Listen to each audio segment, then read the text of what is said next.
Welcome back, everyone. We grabbed Snowkiss really quickly before she jumped into her next match against Neirea to ask her a couple of questions. First of all, I want to just talk to you about your general preparation for this tournament. I mean, typically, you're doing what I'm doing right now, actually standing there with the microphone asking people questions. This time, you're jumping in, being a player. What did you do to get ready? Actually, for my daily life, I do currently streaming for 5 hours a day, and after that, I just do some practice. For this tournament, I probably practice 8 hours a day just for prepare everything. I can say I'm not really a skilled player, that I can't really do control like deck very well. That's why I bring those Argo deck to the tournament. And surprisingly, I'm the only person who bring Argo deck. That's really well, surprised. Yeah, and I mean, you can really potentially punish some of those greedier decks. Now, with getting in, jumping in for the first time, and taking that player role, was that first matchup, was that the one where you had the most nerves? Do you feel a little bit better now going into the future matchups? To be honest with you, until now, my hand's still very cold. My heart is just bumping all the time. I never thought I can win RDU, and I never thought I can qualify to the finals in here. I'll try my best, but Neirea is a really skilled player, as I can say. He play very good, even though my deck's probably in favor, but I believe he's a skilled player. I'm not quite sure about the following match. I'm just mixed up. Yeah, well, as you can see right here, we do have this board yet again, and you are incredibly favored by the other pro players. Does that kind of factor into you getting down? Does that factor into your nerves at all? Maybe slightly, yes, but I'll say I'll do my best, because just again, before I know I have a lot of misplay. I just really lucky. I got top deck all the time, but RDU is a really good player. But I'll try my best and narrow down my misplay. Well, good luck to you. Now Snowkiss is going to walk over to play against Neirea, and I'm going to throw it back to the casters and get this match started. Hey there, welcome back. This time I'm sitting with Thijs. I actually joined you here because Firebird has now a break, and we're going to Group B as for the entire day, but for the winners match, and that winner will be someone you casted before. Yes, will be Neirea against Snowkiss, and we have seen Neirea taking the way more control perspective with this lineup, and Snowkiss really a more aggressive playstyle. And yeah, you saw the board, right? I mean, they were really favored for Snowkiss, the players. That's true. There were so many small things that snowballed for both of the players, right? When we have seen for Oliver playing against Neirea, right? We have seen that Neirea had an advantage for almost every single game, and he kind of threw it in some positions. And we have seen that also when RDU was playing against Snowkiss. It was kind of who made smaller mistakes and took the advantage of the entire game, right? Yeah, I definitely think from both of the series, both players could have maybe picked up here a little bit to see if there's any way for improvement, but I have to say, Snowkiss, even pointing it out in the interview, and she just makes also smart decisions. I mean, yeah, if the aggro decks are just fitting the playstyle better for yourself, and you know that yourself, I mean, you see it here. It's a great decision. See, Neirea says itself, I think I'm super in favor of it, and if I look at the lineup, well, there might be one deck, but that's probably going to get banned from him, the Taunt Warrior, that is great against her lineup. Yep, and even funnier is the fact that Snowkiss actually runs those aggro decks, but they are being teched out to insanity. The Pirate Warrior has a very top-end heavy list with Spellbreaker, double Mortar Strikes, double Arcanite Reapers, and a Leroy Jenkins.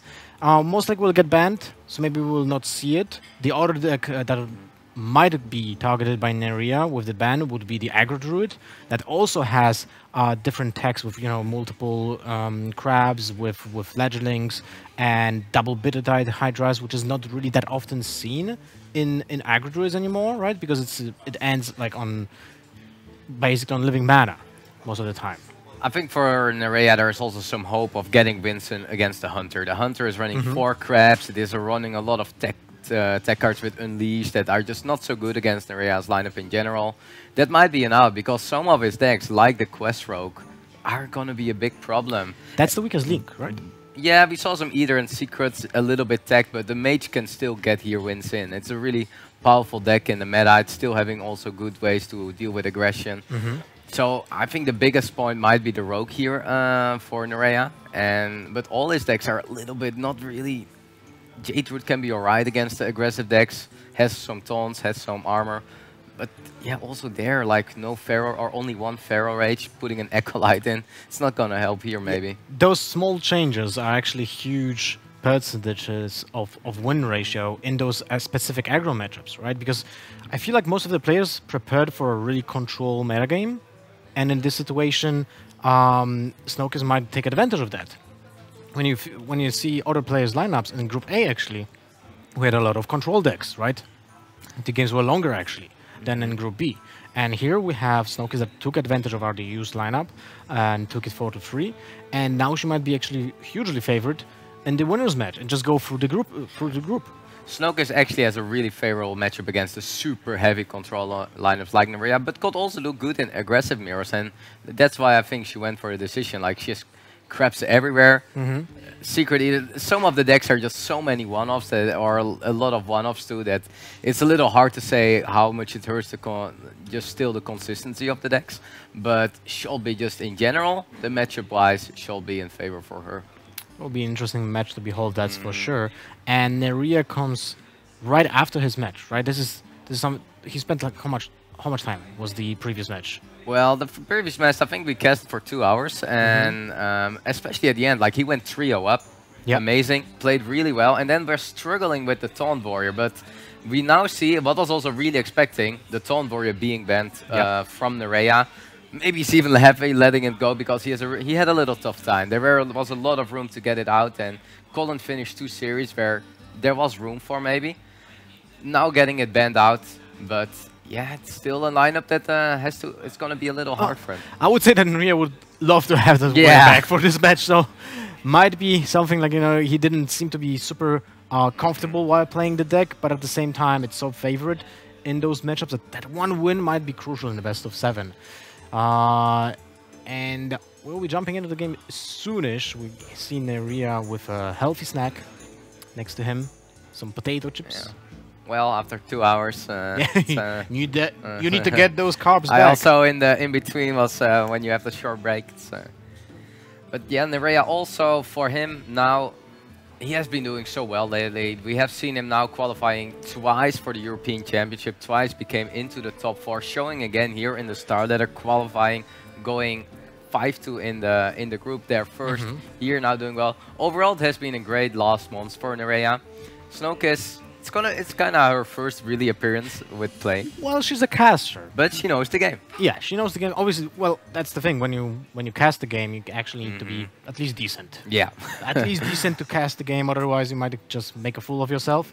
And as you can see, she might be lacking the experience on stage, which is very important when you play. You know, in a I wouldn't say massive in this situation, like an LAN, you know, final, but it's still a high-tier tournament with just smaller amount of players, and you need to take your nerves, you know, like really solidly with a firm grip to not make mistakes because of your nervousness.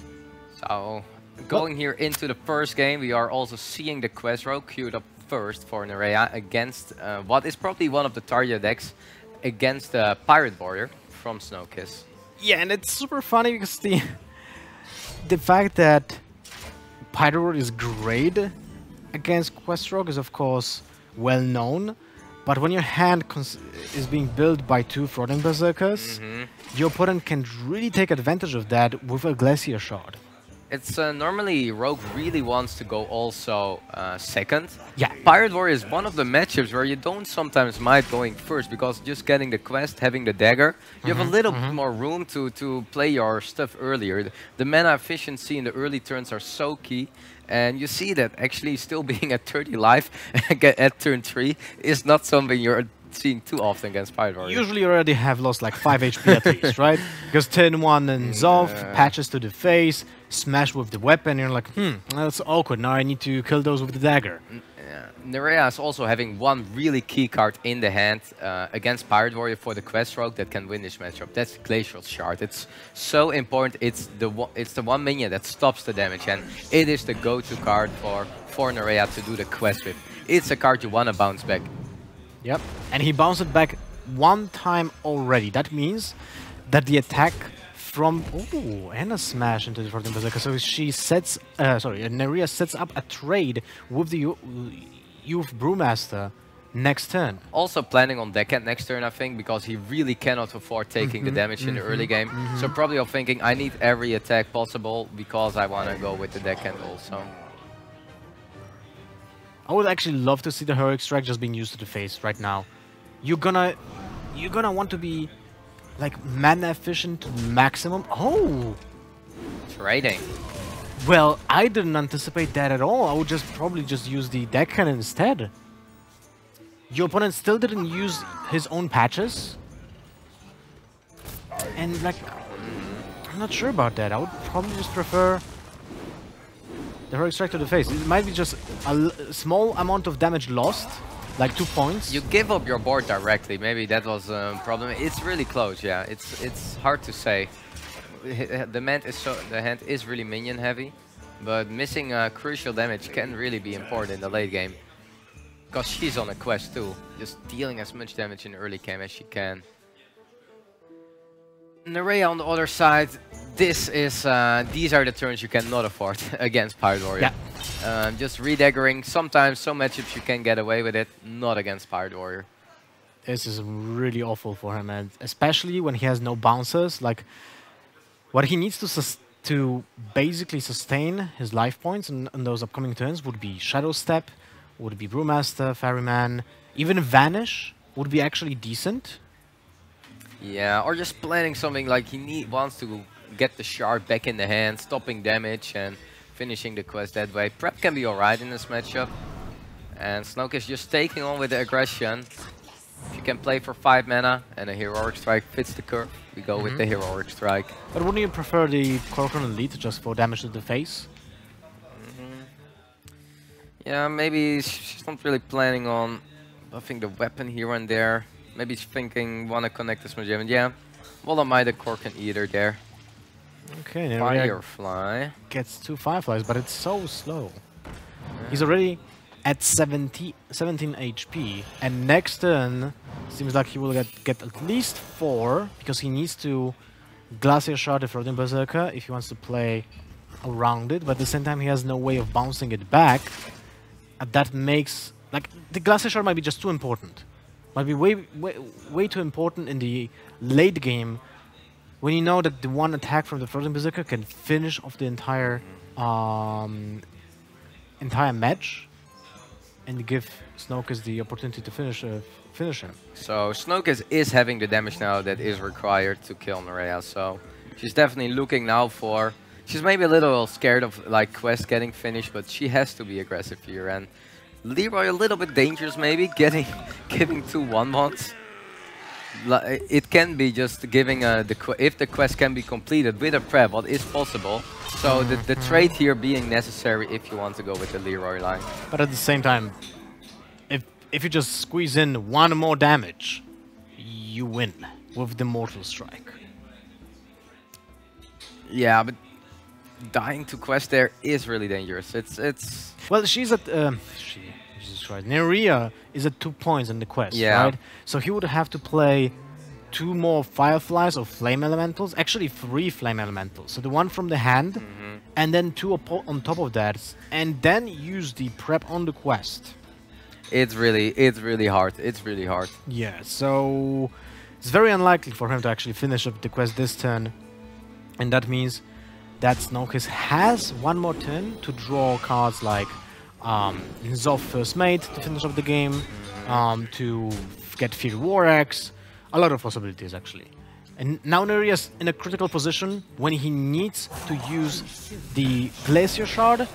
That's actually a fantastic play, because it plays around the top deck weapons and gives another turn to replay the minions and take back tempo. I really love it. And still has 3 mana to develop the board. Like, he can do a lot here just on board, playing the taunt here. Like it a lot, just to...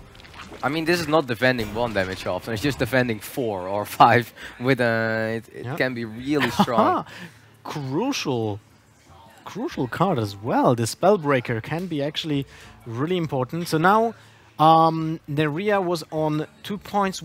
On 2 points. He's with everything on 2 points, right? If I'm not mistaken. No, the Firefly was the 3rd one.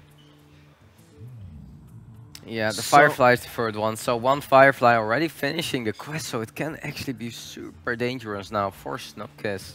But if Snowkiss gets the range of the Mortal Strike, she just wins. But if she dies, of course, well, that's completely different story. And there's no lethal.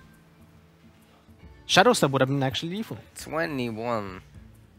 So he's still, yeah, I like that Neirea is now, well, not having the lethal. He can do still doing great setups. I mean, he can just freeze the face, trade as valuable as he wants here on the board by trading the 2 minions away, set up a complete board and a 5/5 taunt. And you can Spellbreaker your own face. No, you can Spellbreaker the taunt though. So there is, but that 1 damage that you also mentioned earlier, that might really cost her, like the Heroic Strike that was traded into the Brewmaster also. Just respecting the Leroy trade there in a 1/1 whelp. That 1 damage that 1 damage from that whelp didn't really matter because the Floating Berserker was attacking the turn. So it was transferred just into Floating Berserker. But the Heroic Strike was really important.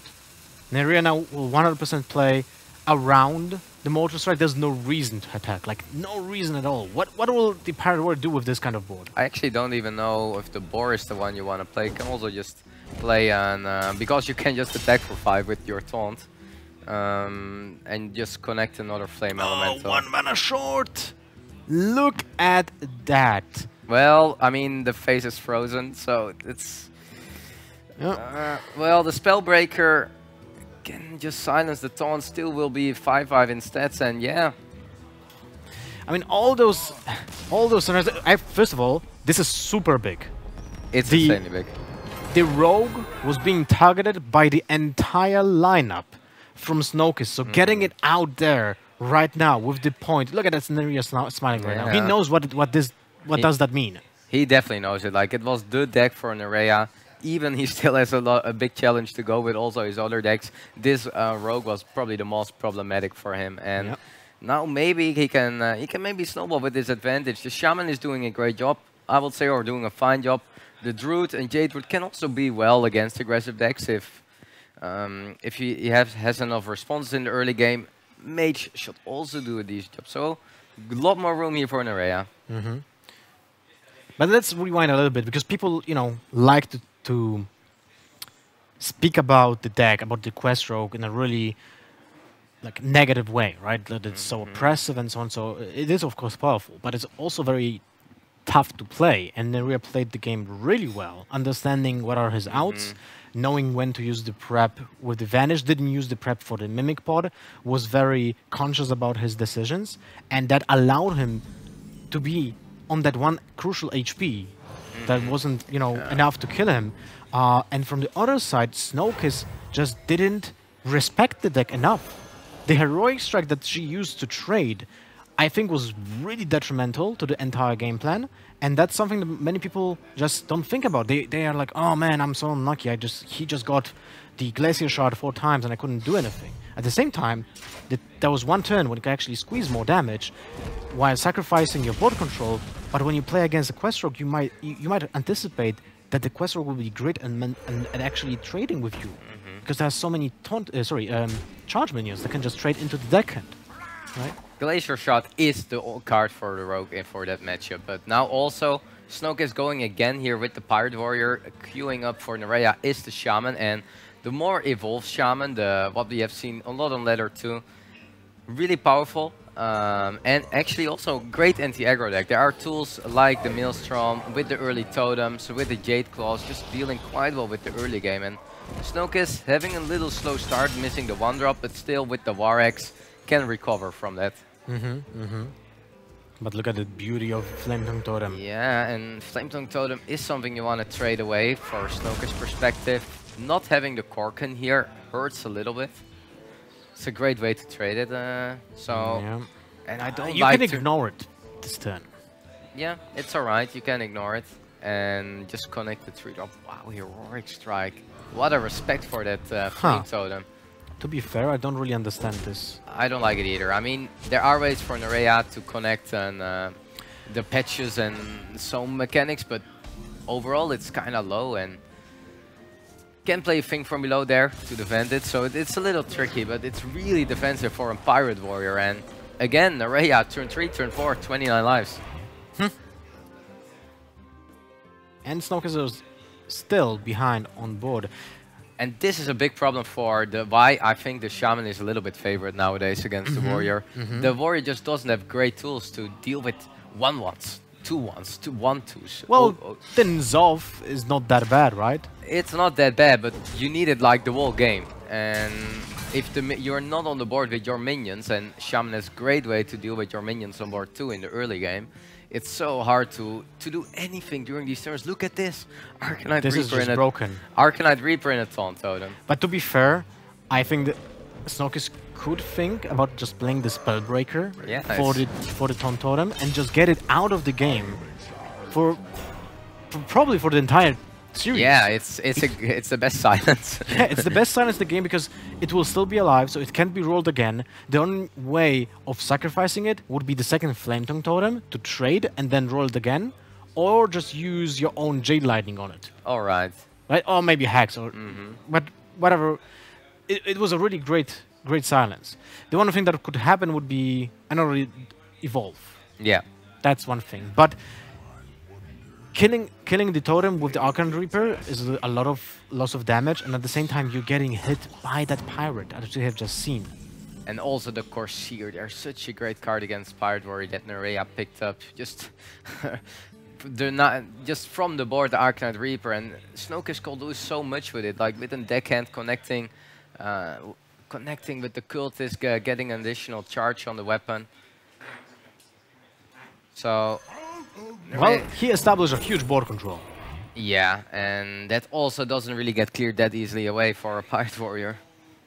Yeah, so much damage soaked already, and now Floating Berserker doesn't really... Usually that card, Floating Berserker, gives you insane amount of value.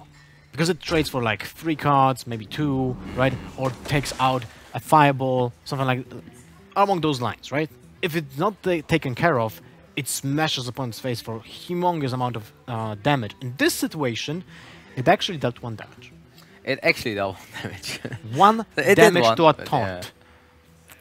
Yeah, and things are not getting better for Snowkiss. I mean, 29 lives for the Shaman here, not being on board, not having a weapon, not putting out early damage and losing on board. Neirea's definitely happy how this game has been developing, and there are just so many great tools for him that you have in this matchup in general.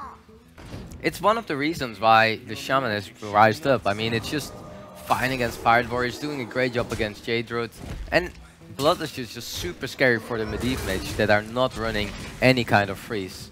Oh, there it is. Yeah. How much damage is that actually? That's 15, 20, 21, 22, 23. And not there yet. You can't evolve before bloodlusting.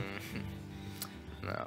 Unless you bloodlust, you attack, and then you evolve into a charger. I wouldn't mind just a little slower perspective. You're just going maybe Jet Lighting, maybe evolving. But why not just the 5-4 bloodlusting going phase, because you have lethal with Jet Lighting next time. Yeah, if you cannot die here.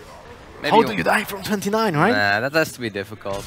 I mean, Pirate Warrior can deal a lot of damage, even from 2 cards, but the maximum is 12.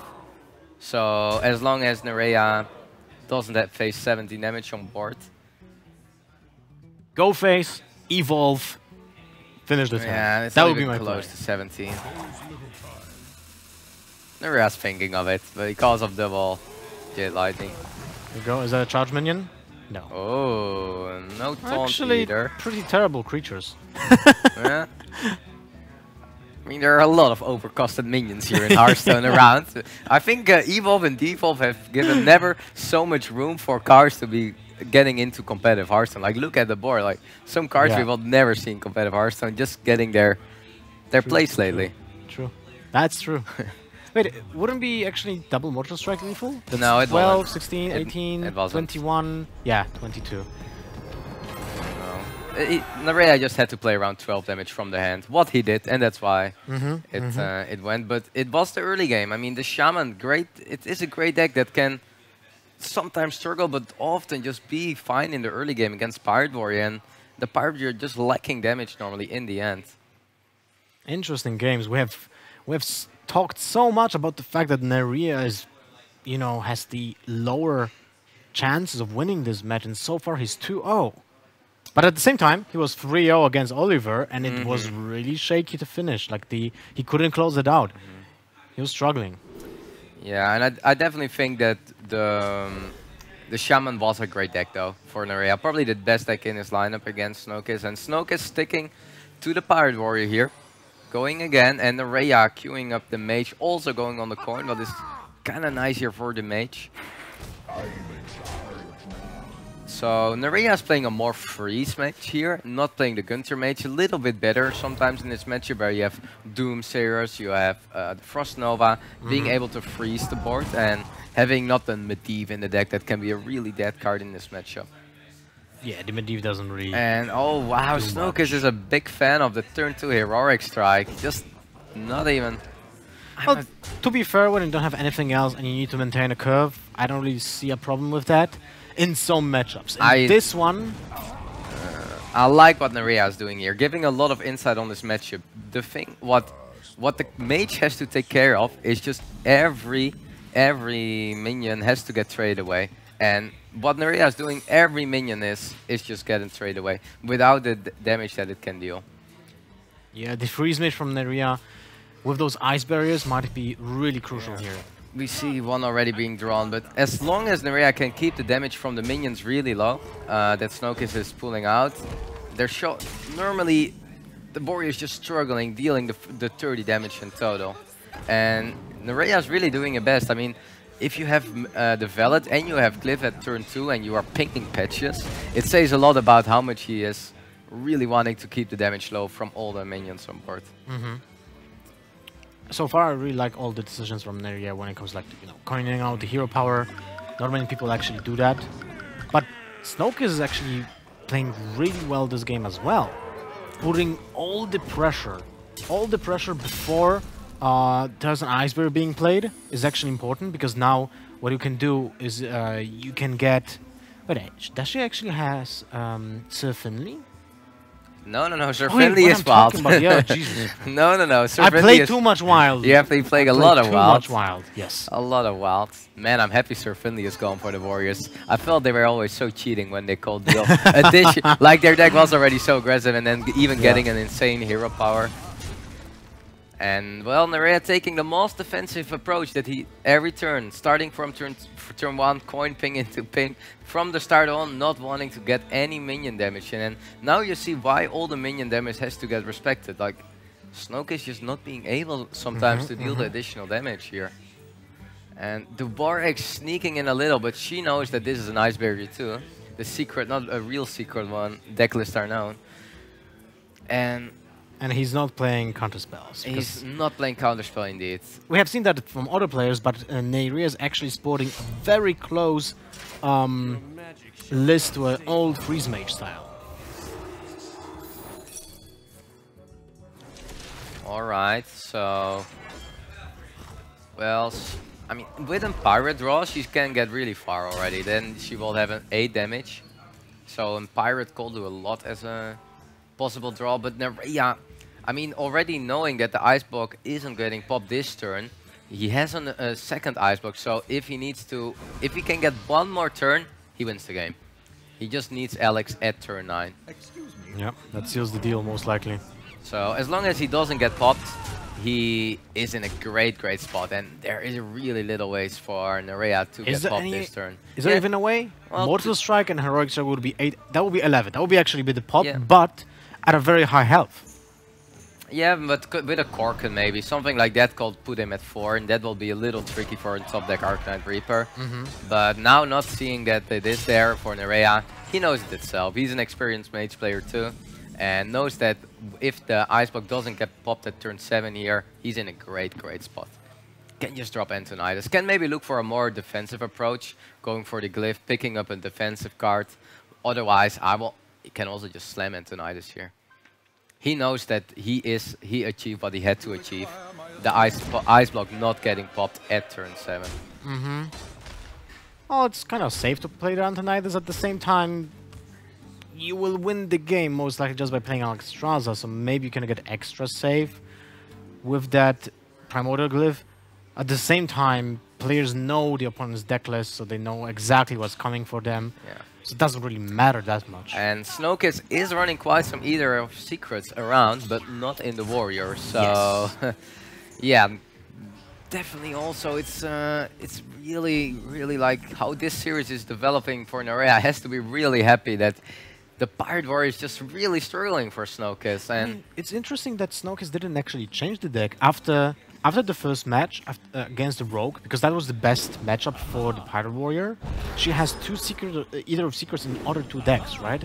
Maybe there's a small reasoning to actually change the deck, so you can catch that Mage at some point before you get to play the Pirate Warrior again. Right? Yeah, that's always hard to say. I mean, it's hard to say how matchups are really gonna queue up. Yep. Could also be that she could get the matchup she really wanted with the Warrior, but going down trio with the Warrior, it's definitely not what she was looking for. And I have to say, the series is going really fast. Neirea again going 3-0 up in the series. No one expected that. I mean, at least I didn't.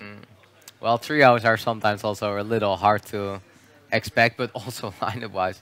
The biggest one was the Rogue still. Like, the Yes. Rogue getting out so early, and the Jade Druid is the only deck left here for Neirea. He banned the Druid itself for Snowkiss, the more aggressive Druid. So he also felt like we were discussing a little bit, yeah, Druid the Warrior has been a great decision for him, letting the Warrior open. It's 3-0 up. I agree about that. No discussion here. But now he will have to pull out those innervates in those matchups, because you don't want to exactly see Wild Groves. What you want to see is an innervate and just as much removal as possible. Yeah, well, Jade Blossom can be a great card too. It's boost sometimes already dealing decent with early game, but just you need the ramp. Like, he is still having a pretty late game deck, and ramping is important. And he has some curve is kind of alright. All right, well, first time we actually see something different than Pirate Warrior. So we're getting to see Snowkiss Shaman, and Neirea is actually looking at a very decent opener. Turn 2 Jade Spirit into a curve into Jade Blossom, and then he can actually just slam Fandral on the board, require an answer from Snowkiss, and if that doesn't happen, Nourish on Curve is just insane. Yeah, definitely a really early opener. I mean, when the Jade Root can... These are the ways that the Jade Root needs to play against aggro decks. Jade Root has been considered a big bully to counter or to control decks, but it has some really great tools against aggro decks too, with swipes being a great tool, now the Primordial Drake inclusion, and in general, like, if it can fight with minions, against minions in the early game, sometimes a great spot. Yep. Although having 2 Nourishes in hand already seems a little bit awkward, but what he can now actually do is Nourish on turn 5 to ramp up to 7 mana. On turn 8, he has actually a lot of cards that he can just top deck and play straight away, right? We have Behemoth, we have the Primordial Drake, and if that doesn't happen, well, that's kind of unlucky, but on turn, when he will have actually 9 mana, he can play Fandral into Nourish to get basically a free Innervate and draw cards at the same time. Yeah, it's a little far away, but why Nourish also still... Like, with double Nourish, the first one has to get ramped, and with him connecting with an hero power, you still clear a minion. There was no other card that was really able to do it, so it's still totally alright here, and ramping at the end is really important for the Jade Root too. He is also running a little bit additional board clears actually in Neirea. He's running a Pyromancer, and Pyromancer can be a great card against Shaman. If you can connect it with 2 spells, it's just an additional Primordial Drake almost. Yeah, kinda. And he is playing 2 Primordial Drakes, and Snowkiss has to keep that in mind. Like, it is possible that Neirea is connecting a Primordial Drake at turn 8. So I like the decision here of 1 minion keeping behind. I like this as well. Now second Nourish is being played. He's looking for that Rev. I think Neirea is just looking for the power cards to clear, and there he finds one of them. But definitely Pyromancer, Swipe, Primordial Drake, these are all the cards Neirea. He doesn't feel like Gadget Sand is anything. He just needs these power cards to get ahead in this game. To be fair, I feel like this is the time when you just drop Pyromancer, Jade Idol, kill Patches and Jade Golem, leave your opponent up with only 1 minion buffed by the Flametongue Totem, and next turn you can go for Fandral, Pharaoh Rage, kill the Flametongue Totem. The only problematic card would be... Maybe Pharaoh Raging the Flame Totem is alright here. I wouldn't mind it either, because then there is also only 3 damage left. Well, 3 damage left is also the case if you just go for Pyromancer Jade Idol, and you have still 2 minions on board. Maybe it feels also the Pharaoh Rage has to get used defensive. Interesting here, not going for any of them, and just playing it a little bit slower, taking the damage. Aggressive, giving up. I mean, the trades are really good for Snowkiss. You can trade it away without losing damage with the patches. Yep. I mean, he loses 1, right? But that's about it. So Snowkiss cannot really develop too much here. She could consider Jade Lightning, but the patches trade is kind of insane. Maybe developing the Mana Tide together with an Hero Power is the way to go here. I like the Mana Tide Totem. It's such a problematic card for Druids to deal with, especially when you put both Mana Tide Totem and Flametongue Totem on the same board. They just struggle to deal with those 3 HP minions. They need either 2 removal cards in forms of, you know, Wraths or Swipes.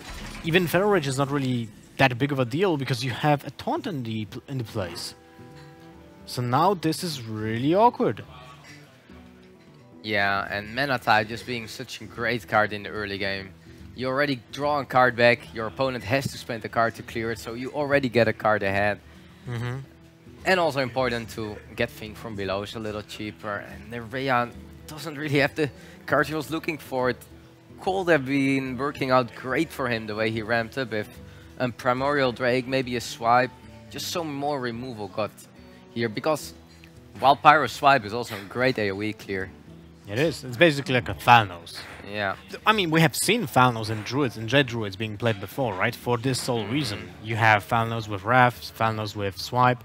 In this case, what you can see from a Pyromancer is like double the effect, right? Because you can get additional 2 damage. Neirea going a little all in here, needing a 1 mana spell here. The skills or the Jade Idol is what he's looking for.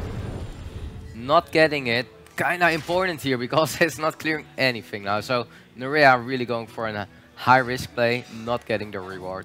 And I guess he's looking for a Swipe next turn, but that can get punished by Evolve or Healing Totem.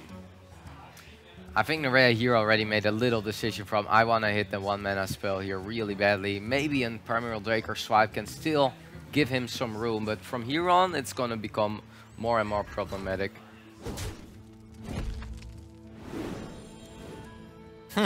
Yeah, these gadget sends are sometimes great in Jade Druid. Not this time. And there's the Healing Totem. Neirea shaking his head, visibly tilted a little bit. Not just right. But it is a small punish, right? Now he probably draws Swipe. No, innovate. Alright. You can still go for the Behemoth. Yeah, there's nothing in his hand you can really do, so you want to draw. Going for the skills directly. Okay. Wrath. Well, there we go. Well, that basically deletes 4 attack from the Alright. board. Not too bad of a cycle here with Gadget Sand when you had only 1 spell in hand. Being able to just play 4 spells. Sometimes lucky, I guess. And there also the Primordial Drake. Okay, that is a key card against Shaman. But still, Shaman is not running out of steam. The Mana Tide Totem sits there comfortably for 3 turns already, building up the hand and making sure that Snowkiss can trade and still be on the board. So in this case, Jade Lightning can damage the Auctioneer, trade with the Pirate, then you can use the thing from below to trade the 4/4, but the problem is, even if he gets healed, it gets targeted by the Primordial Drake. And with so many cards being cycled by Neirea, you probably will have to assume that the Primordial Drake will be coming down next turn. So maybe there's a different way of playing this.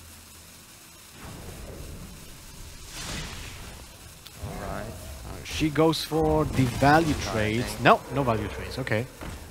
not respecting the 4-4 here. A little bit tricky though. I mean, there is a lot of punishment from a Drake here, I have to say. Like, Drake hero power is really good here. So, I'm not sure if I like to not either fully trade or fully face there, because this is... I mean, you saw how much Neirea was drawing lately, and we know there was no Drake, but not respecting it here. Jade idle pickup, he might even make it a little bit better. Still going for the hero power. Yeah, and this is just a problem. I mean, the Aggro Shaman, it's not running Hex, it's running Devolve. But devolving a Primeval Drake, making it a 7-drop, the stats are normally not getting much better. It loses with the taunt here and there, but... That can be important for the final push. I would say she should... Yeah, I think Snowkiss has to develop the board here. Just ignore it for one turn. Hope there is no other board clear. And devolve whatever happens, because Jades are good cards to devolve. Yep. And Bloodless is really, really scary. Oh, that's such an important draw right now. Swipe is so good. I mean, swiping the 3-3 here, value trading here with the Drake even, and equipping Aya. It just seems to still look a little shaky here for Neirea, but the gadgets and draw, just being able to get it together, and Snowkiss is not hitting the Bloodlust on when she was the 1 or the 2 turns on the board. Wow. There's a Devolve getting a 5-drop and a 4-drop. Oh, White Eyes! And a giant Anaconda, but man. The giant Anaconda actually will not pull anything. And Wow. is there actually any minion that can be drawn? Yeah, but Aya is but be it's played. yeah. Oh wow, the battle. Well, sometimes it just gets together, and whoa, Neirea's such in a great spot now. I mean, it just has been really going the way for Neirea, going 3-0 up against the Pirate Warrior, and now with the Shaman. Shaman, one of the classes, especially this archetype, just not having the comeback mechanic once it falls behind, and Druid being one of the decks that just plays so easily while ahead. so many cards being Yeah, drawn. and this is the point where Druid is completely snowballing the game. Outvaluing practically everything, so Yeah. it's not looking good for Snowkiss.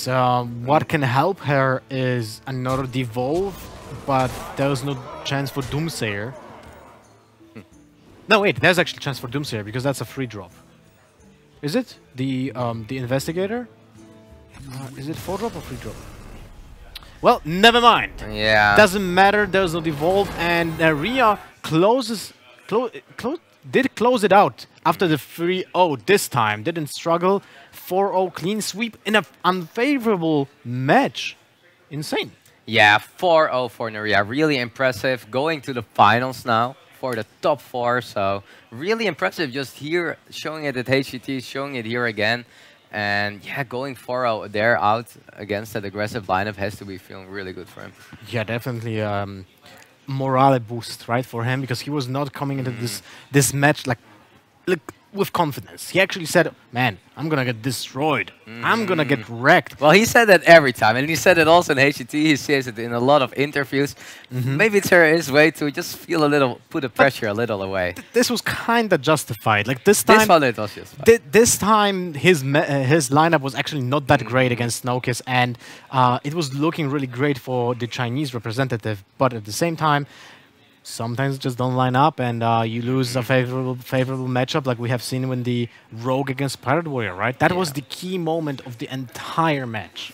Yes, and I also think we have a follow-up interview here now after the series between Neirea and Snowkiss. Let's see what we have there. Correct. I'm on the floor actually with RDU, who's going to be the next matchup of the day here in that lower portion of the bracket. Now, if you do advance on and win this match, that means you're going to play against Snowkiss now, and I feel like you're probably happier about that than having to play up against Neirea. Yeah, definitely. My lineup is pretty bad against Neirea, so I'm definitely happier playing against her. Also, I want to avenge myself because I played pretty badly with Rogue, so this is not going to happen again, hopefully.